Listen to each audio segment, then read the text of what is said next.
Have you ever had a moment in your life when you couldn't catch your breath physically, emotionally, spiritually? The breath I fought so hard to recover, others have had stolen from them entirely. The phrase, "I can't breathe," has become an anthem for racial justice after the death of George Floyd. George Floyd's words became a cry of a generation. Not everyone breathes easy. It was not so long ago that we watched in horror as the breath of life left George Floyd's body. I know what it is like to fight for breath and fear losing it, but I had doctors and medication and insurance and the full resources of the hospital fighting for me. George Floyd had a knee on his neck and a world that did not fight for him. The difference between those two experiences is not personal, it's political. It's systemic, and it is a sin.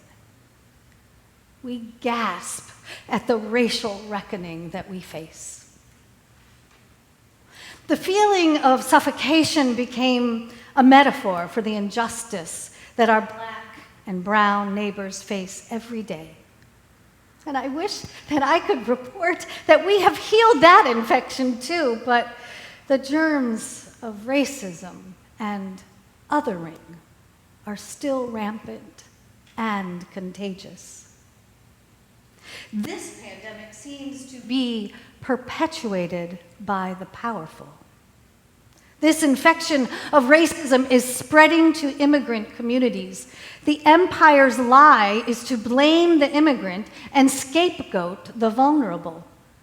We gasp in disbelief at what we witness. And into this gasping, grief-filled world, a word comes from an ancient prophet. A prophet who was himself preaching to immigrants. Ezekiel was speaking to colonized, displaced, politically crushed people in Babylonian exile.